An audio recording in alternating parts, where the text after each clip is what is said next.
to Daily Red Devil for all of your latest Manchester United transfer news and talk. Lots and lots to discuss on the show this morning. But before we get into that, please do me a small favour. If this is your first time watching the video today, please subscribe to the channel. Bottom right hand corner, we're just about to hit 40,100 subscribers, so go and do that right now. And make sure to drop a like on the video as well. Let's try and see 500 likes on this episode. So on the show this morning, we are going to be reacting to the news that came out late last night that apparently Manchester United have submitted an official offer for Portuguese left-back playing for PSG, Nuno Mendes. We're also going to be reacting to lots and lots of outgoings, with apparently a Serie A club coming in for Joshua Zirkzee, Atletico Madrid reportedly submitting a £60 million bid for Alejandro Garnacho, Luke Shaw apparently attracting interest as well, and also Christian Eriksen. So lots and lots to get into on the show today. But before we get into that, I have a question to ask you, and it's going to be around Garnacho. Now, two-part question. Part one, would you sell Garnacho? Some people would say no, I don't want to sell him. And the second part of the question is, if you would sell Garnacho, how much would you sell him for? What would be your price? I'll give you all of the news around this in a minute, but I want to kind of gauge, how the fan base is feeling on this Garnacho story. And for anybody who's watching the video live, you can get involved in the poll, which I'm going to set up right now. So the question is going to be this: should United accept the 60 million offer from Atletico for Garnacho? So yeah, we'll start the show off by talking about Garnacho. As I said, if you're watching the video live, you can get involved in the poll that I've just set up. If you're watching the video back and repeat, you can let me know in the comment section below. The news is that apparently Atletico Madrid have submitted a £60 million offer for Garnacho. This is coming out from multiple different people this morning. Reporting that the La Liga giants have made an offer to sign Manchester United star Garnacho. Blah, blah, blah, blah, blah. Let's get the story up here. So it's up on the BBC website as well. It's on all sorts of different websites this morning. Apparently the offer would be £60 million. It looks like it would most likely be a loan with an obligation to buy for £60 million in the summer, which, I mean, would I take that? I think I would, to be honest. I think £60 million, and obviously remember that would be mainly all profit, because Garnacho did come through the youth academy. We bought him from Atletico Madrid, interestingly enough, as a youth player. I think we paid a really small amount of money for him. Let's have a little look. I think it was about £500,000, maybe, something around that kind of figure. It was... €2 million we paid for him, and they've apparently offered £60 million. So yeah, I mean, we'd be making what? I think £60 million is about €70 million. So we'd be making about £68 million straight profit. Sorry, we bought him for €465,000. I got that wrong. So in 2020, we bought him from Atletico Madrid's youth team for €465. So if we sold him for €70 million, we'd be making like €69.5 million profit, which is absolutely mad, and obviously would give us lots and lots of different options. Now, I'm not sure though whether there's any sort of like resale clauses or anything. If anybody knows, that would be really interesting to find out. Let me see if I can find the information on that. Let's have a little look, because I do wonder, i.e. if they had a sell-on clause, or if they had something like that, because obviously that would change the kind of value, wouldn't it? But yeah, how does everyone feel about that? £60 million for Garnacho. I think Man United, in the position we are at the moment, would have to accept that. Garnacho doesn't seem to be part of Ruben Amorim's plans. He doesn't really seem to suit the system that we play now. This, with the two central attacking midfielders. I don't think he's particularly great in that central attacking midfield role. For me, Garnacho is much better on the wing.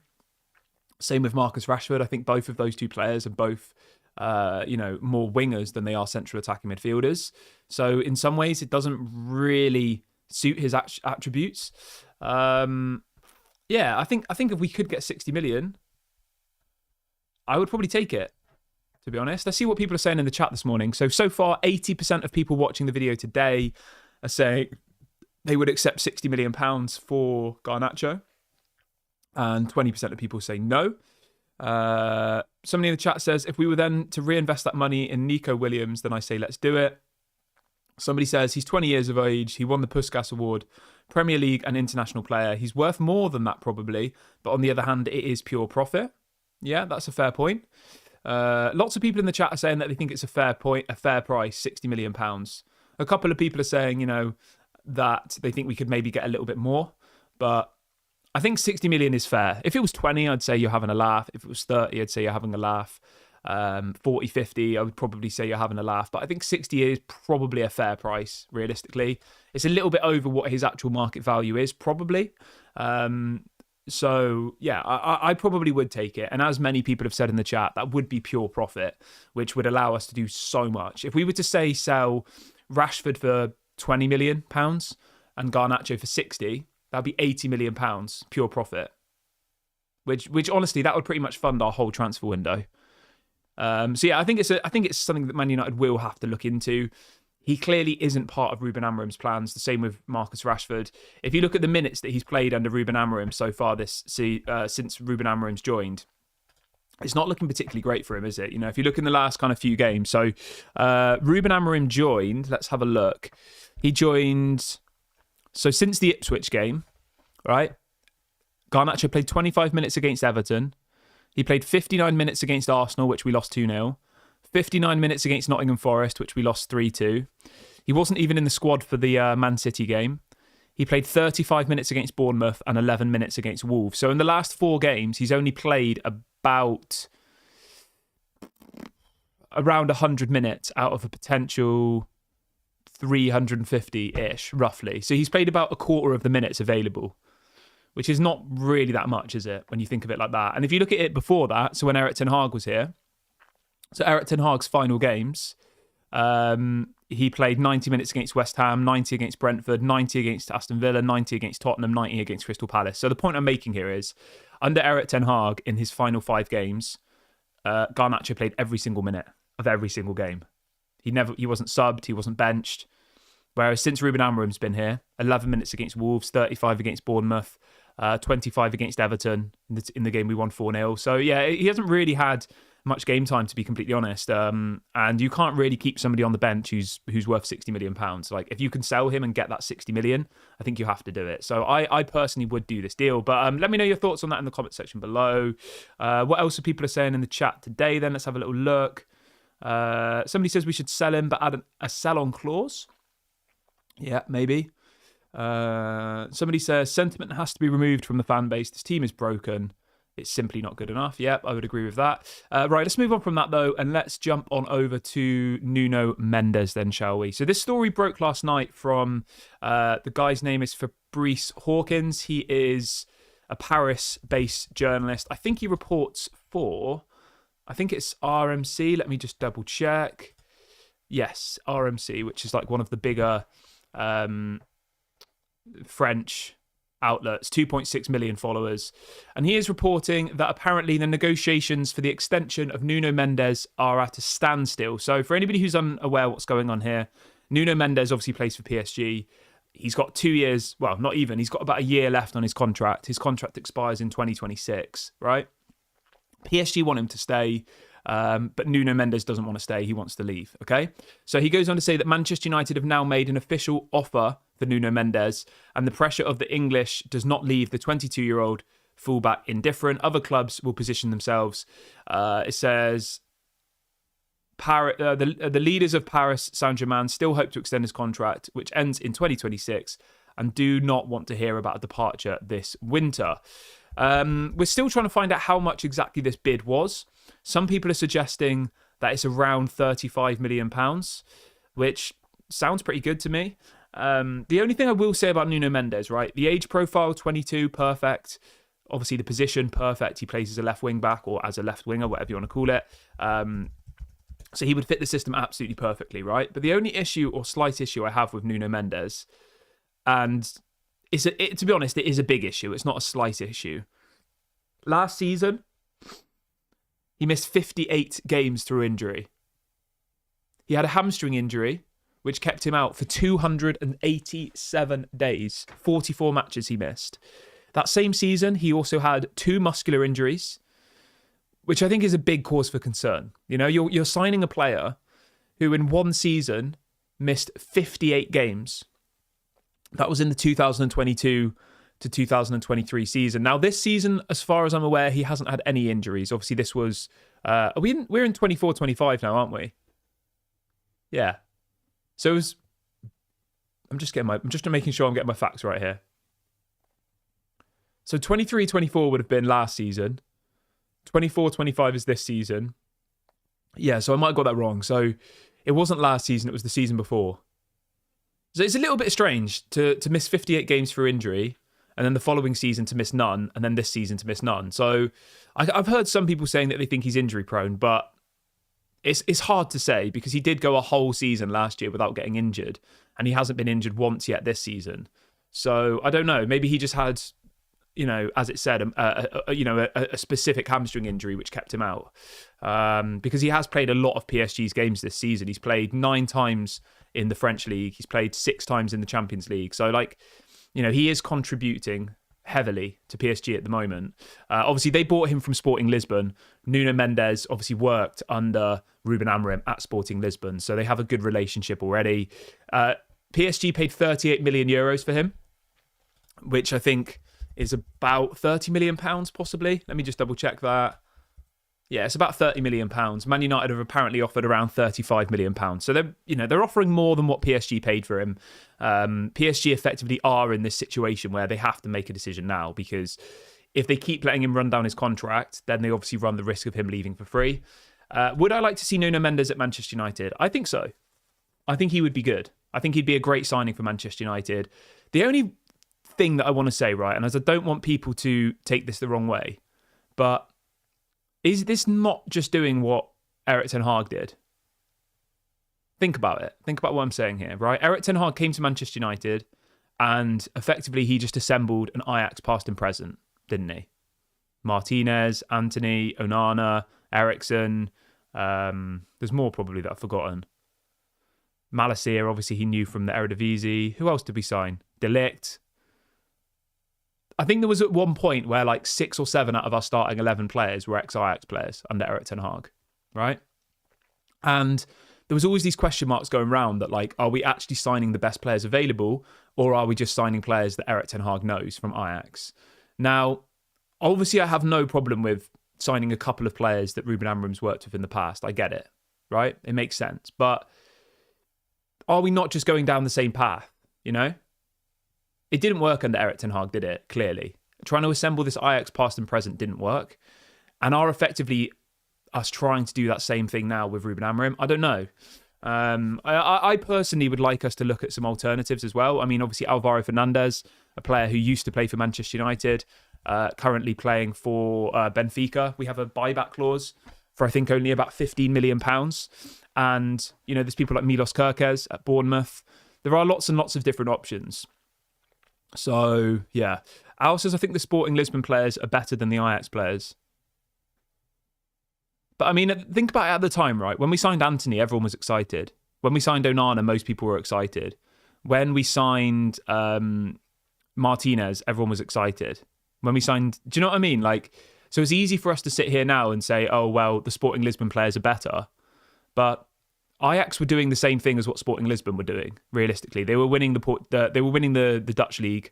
They were, they went to the Bernabeu and beat Real Madrid. Ajax were in a similar position to where Sporting Lisbon were under Ruben Amorim, under Ten Hag. Think about it, So for us to say, oh well, the Sporting Lisbon players are better than the Ajax players. I mean, I think they're kind of very comparable teams in their points. Ajax under Erik ten Hag were unstoppable in the Eredivisie and were competitive in the Champions League, right? And that's exactly the same as what Sporting Lisbon were under Ruben Amorim. So I don't think it's fair to say, oh, the Sporting Lisbon players are better, because what's that based on, It's not like the Sporting Lisbon players won the Champions League or, they achieved the same things as what the Ajax team did under Erik ten Hag. So I'm not saying it's a massive issue. I'm just saying, we were told for a long time that this new team of people were going to decide the transfers, the Omar Baradas, the Jason Wilcox, etc.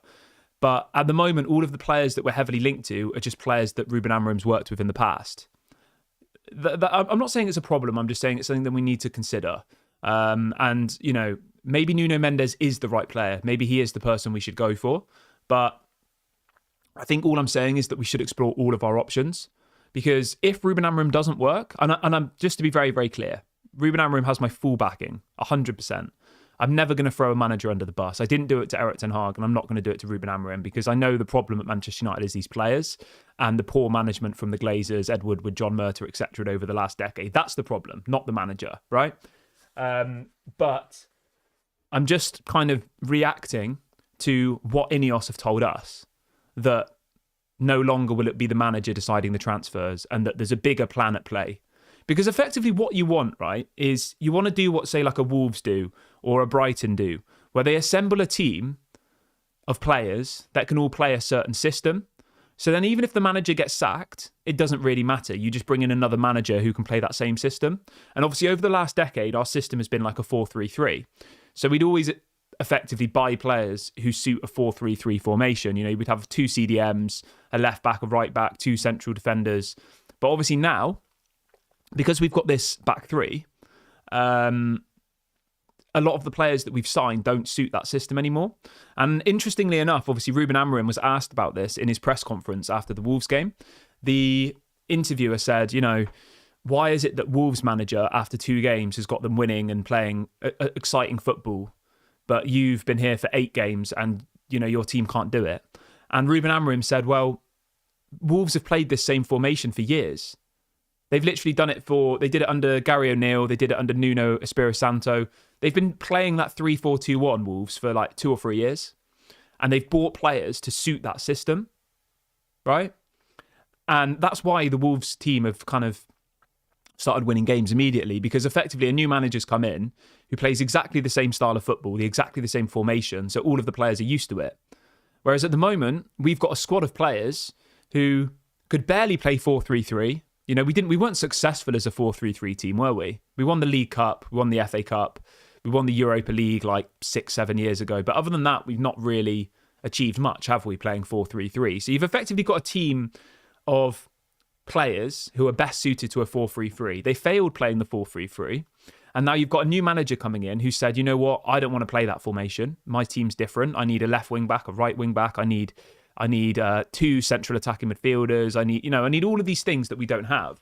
So it is difficult. But what I'll say is, obviously, I fully back Ruben Amorim. And if Nuno Mendes is the player he thinks will unlock this system, then obviously we've got to go and get him. But what I'm more saying in the long run is that if we start signing all of these players, then like this back three has to be our formation, regardless of whether it works with Ruben Amorim, because otherwise another manager comes in and you've effectively bought all of these players to suit a system. And what if that manager says, oh, I don't want to play that system, you know? And that's the point I'm making, that teams like Wolves, teams like Brighton, they have a set style of play. And it doesn't matter whether a manager gets sacked, because they'll just bring in another manager who plays that same style of football. So, yeah, I think at the moment it's like, for Manchester United now, it's literally a rebuild from the beginning, because we are literally having to build a team that can play a completely new formation with different positions, you know, specialist left wing backs, specialist right wing backs, etc., etc. And players like Garnacho and Rashford don't suit that system, etc., etc. So yeah, it's going to be an interesting transfer window. But let me know what you guys think about Nuno Mendes. What else have we got here?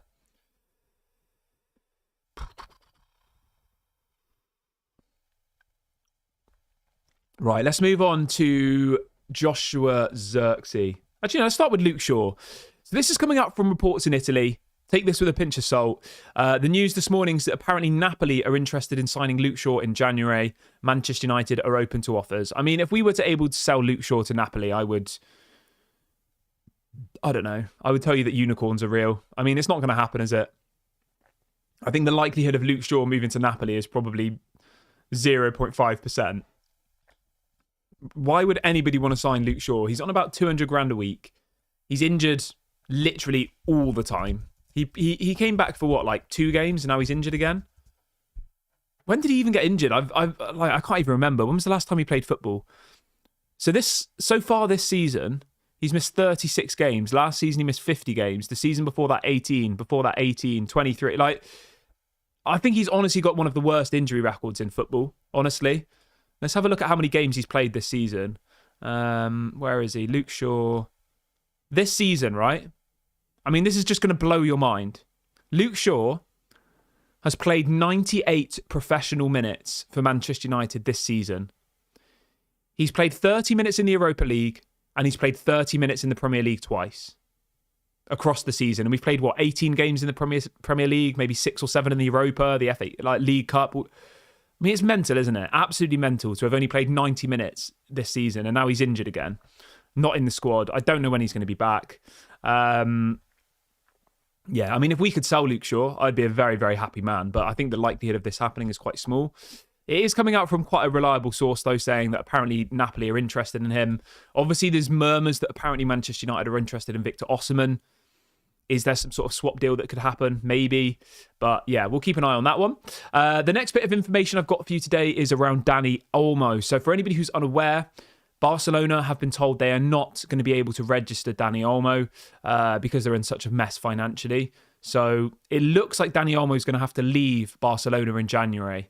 Now, Man United are obviously very interested in him because at the moment we don't really have players that suit the central attacking midfield options for Manchester United at the moment. And obviously, Dani Olmo is somebody who can operate in that central attacking midfield area. I would really like to see Dani Olmo at Manchester United. I think he's a quality player, 26 years of age, perfect profile. Obviously just come off the back of winning the Euros with Spain. Obviously had a really, really good period at Red Bull Leipzig before joining Barcelona. Now there's going to be a lot of interest in this guy. Obviously Man City are apparently circling for him. So will we get him? Probably not, but is one to keep an eye on. This story's coming out from Paul Hurst, who reports for The Times in the UK, saying that apparently Manchester United are keeping an eye on Dani Olmo's situation because obviously Barcelona apparently will find out on the 31st of December whether they're able to register him. But at the moment, it's looking unlikely. Everyone who's just joined the video, if you could do me a small favour and drop a like, that would be really, really appreciated. We've got nearly 500 people watching now. We've set a likes target of 500 for this episode, so go and do that right now. And if this is your first time watching here today, don't forget to subscribe to the channel as well. I've just dropped a link into the chat to do that. We just hit 40,000 subscribers a couple of days ago. So now the next target is, the next target's 50. So go and subscribe now. Let's try and get to 50,000 as soon as possible. So go and do that right now for me. Right. Okay. Anyway, let's move on from that. We've talked about Garnacho. We've talked about Luke Shaw. We've talked about Nuno Mendes. Let's talk a little bit about Joshua Zirkzee then. Because there are more stories coming out this morning saying that apparently Manchester United are in talks to let Joshua Zirkzee leave. I mean, I said this a couple of days ago, right? I'm going to say this from the off. With Joshua Zirkzee, I can understand why there is talks of him leaving, to be honest. I don't think he suits the Premier League. And we didn't pay that much money for him in the grand scheme of things. I think we paid was it about £35 million? Let me just double check. We paid, let's have a look. So for Joshua Zirkzee, we paid €42 million, which is, £35 million. I was bang on. And his market value is about that. Right? So £35 million is his market value. But the news this morning is that apparently Juventus are willing to offer Joshua Zirkzee an escape route out of Manchester United. They are desperate to sign a striker in January, and United would listen to offers for Joshua Zirkzee. If they're going to give us back the money we paid for him, if they'll give us 35 million, I would probably take it at this point. I know that seems a little bit premature, maybe, but for me personally, if we could get 35 million for Joshua Zirkzee, I would go and sign a proper number 9, someone like an Osimhen, because we desperately need a proper number 9. Because as much as I like Højlund, I don't think he's good enough at the moment to be starting every week for Man United. I think he's someone who has potential, but he's not ready to be playing every week. It's as simple as that. You know, if we have any aspirations to even get near the top 4 in the future, we need somebody who's going to get us 20 goals a season, 30 goals a season. And let's be honest, I don't think Højlund's going to do that at the moment. Some people say, he doesn't get any chances. But then other people counter that argument by saying, when he does get the ball, he doesn't control it properly. It bounces off him. His hold-up play is not very good. Like, it's difficult to form an opinion on Højlund at the moment because he is still very young. He does still have a long way to go. But if you look at Victor Osimhen's stats, for example, right? Obviously, he's on loan at Galatasaray at the moment, and he has scored 12 goals and got 5 assists in only 15 games. So he's averaging a goal or an assist every other game, or more than a goal or an assist every other game. Every single game, which is absolutely phenomenal. If you compare that to Højlund's stats, say, I know it's a different league, and people are going to say, "Oh, how can you compare it? One's the Turkish league," but still, like, I can compare what I can see. Højlund's got 8 goals and assists in 21 games. So, there's quite a big difference there. And obviously Joshua Zirkzee is, Victor Osimhen is kind of in his prime, isn't he? He's 25 years of age. You look at his stats from last year, right? He got 21 goals last season, 2 in the Champions League and 19 in the Serie A. So he did very, very well last season. Season before that, he got 31 goals the season before that. Like, that's the kind of player we need. Somebody who can get us 20, 30 goals a season. And then obviously you also have Højlund as somebody who can contribute as well, and somebody who will grow into the team and maybe will be the first teamer in a few years' time. So in relation to in relation to Victor Osimhen, if Man United want to sign him in January, he has a release clause of 75 million euros, which is about 60 million pounds. So let's just work this out really, really quickly, right? So if we could get 35 million pounds off Juventus for Zirkzee, that's 35 million, right? 60 million for Garnacho, that would be 95 million total, and say 20 million for Rashford. I know some people will say he's worth more, but let's just be realistic. 20 million for Rashford. So you'd have 60 plus 20 is to 80, plus 35 would be 115. So that's 115 million pounds there. 80 million of which would be 100% profit from Rashford and Garnacho.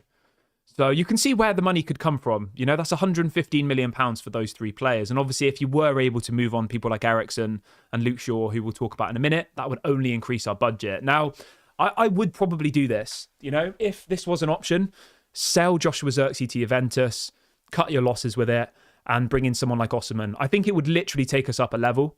It still doesn't mean that the players we have are going to be able to play the formation, but I do just think someone like an Osimhen would get you goals. Whereas at the moment, I think Højlund is in a bit of a rut and a bit of a bad place form-wise. And I think he will be a success at Manchester United. But the point I'm making here is I fully back him. I just don't think he's good enough to be 100% relying on him. I mean, look at the great Manchester United teams of old, right? And I know we don't like to look back at the past, but we always used to have 2 or 3, I would say, world-class strikers, didn't we? You look back and Ole Gunnar Solskjaer was a bench player. Ole Gunnar Solskjaer would walk into this team now, right? And at the moment, Joshua Zirkzee isn't even a striker, in my opinion. He's like a number 10, really. At the moment, we have 1 striker, and that's Rasmus Højlund, and he's not world class. Whereas if you look back at the glory years under Manchester United, under Sir Alex, we'd have 2 or 3 world class strikers. And let's be fair then, at that point, the competition was nothing like it was now.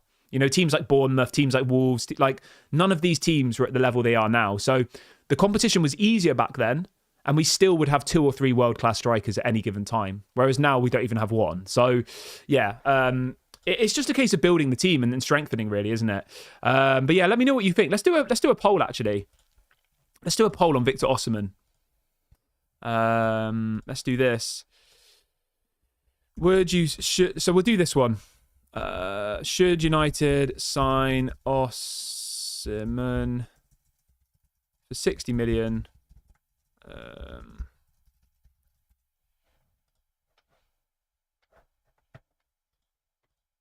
So there you go. There's the poll. He's got a £60 million release clause. Should Manchester United sign Victor Osimhen for £60 million in? Yeah, let me know your thoughts. Okay, let's move on from that though, and let's jump on over to. We did have some news about Christian Eriksen as well. So let me see if I can just get that one up for you quickly. Where has it gone? Christian Eriksen. There was news about Christian Eriksen potentially leaving as well. Where is it?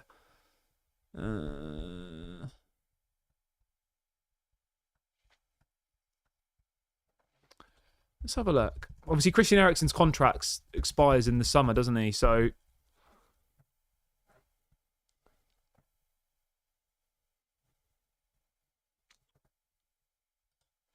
right, let's have a look. So here we go. Christian Eriksen. So yeah, the story this morning is effectively saying that Manchester United are going to try and move on Christian Eriksen and Victor Lindelof this January. Both players are out of contract in June 2025, so there's not very much left on their deals. Yeah, I mean, I would move both of those players on. For me personally, I would let both of those players go now and just promote 2 players from the youth team. I think we need to start promoting from the youth now. I would give Toby Collier, Christian Eriksen's spot on the bench. And for Victor Lindelof, I'm not sure who's the kind of main centre-back coming through the youth academy at the moment. So if anybody knows, let me know in the comment section. But obviously, Toby Collier could take Christian Eriksen's place, and then I'm sure there's somebody in the youth academy in the centre-back position who could take Lindelof's place. And obviously, by doing that, you would be saving absolutely mental amounts of money, even on a 6-month period, right? If we were to get rid of them in January for a really small amount of money, say you get a couple of million. Remember, we got Eriksen for free as well, so he'd be 100% profit. If we got 2 million for Eriksen, that would be 100% profit. Christian Eriksen is on £150,000 a week. Victor Lindelof is on £120,000 a week, right? So if we were to get rid of them in January, over the final 6 months of their contracts, we would save around £6 million in wages. So say you got 2 million for Eriksen and 2 million for Lindelof, right? Plus the 6 million you saved in wages. That's about £10 million that you've just made there. And then you just promote someone like Toby Collier as a permanent first-team player, and you give another youth player, Victor